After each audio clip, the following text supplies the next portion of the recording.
Thank you, Mr. Chairman. I have worked for, I guess, the better part of the last 9 months with my friend from Connecticut. He is always prepared.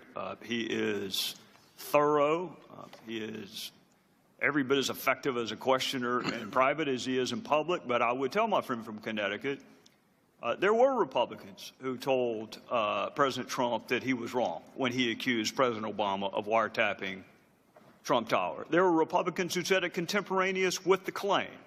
So I would just ask my friend from Connecticut, no matter how heated the political debate may get, don't ever lose sight of that fairness and don't lump everyone together. There were Republicans who said there is no evidence to support that, and if there is, produce it immediately. To my friend from California, I would say you are correct. You are correct. We have spent the better part of the last 9 months looking at issues unrelated with this precise reauthorization.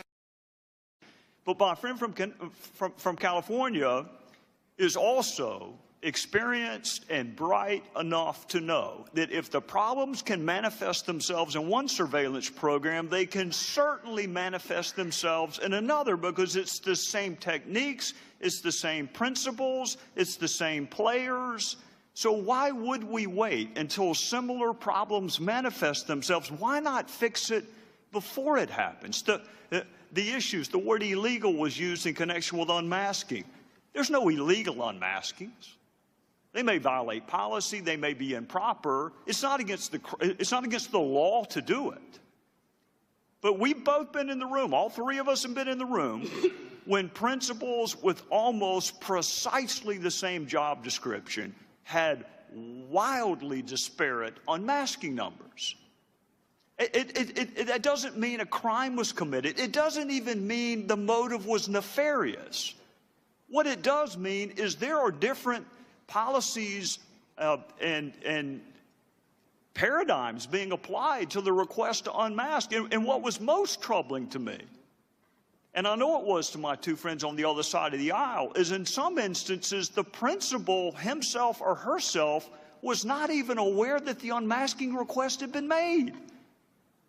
That's not what we want. If we're going to trust a national security advisor, we're going to trust an attorney general with the power to unmask a fellow citizen's name, at least make sure it is the principal doing it. And we were all there. And we were all, I think, surprised at the testimony. So my question to my friends would be this: why wait until similar problems manifest themselves? This president, unless he is going to mirror Grover Cleveland, is never going to go back through another transition. Unless we have a non-successive presidency, he's not going to go back through transition. So this has nothing to do with President Trump. He's not going to go back through it. It has to do with the next Democrat administration, the next Republican one. And more than that, it has to do, it wasn't 10 months ago, we sat in this room with Admiral Rogers and Director Comey, and we put them on notice that this agreement, this tacit agreement that we have between government and the American people, that we're going to empower you, but you have to be good stewards of that power. And we put them on notice that there were issues. And here we are in December, 8 months later, discussing those very issues. And if they have taken steps to resolve them, those steps have been lost on me. So it is our responsibility to do it. And yes, I will yield to my friend from California.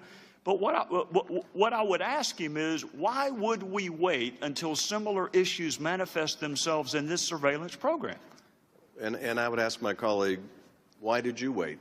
You're in the majority. You could have introduced an unmasking bill. You could have taken it up at any time.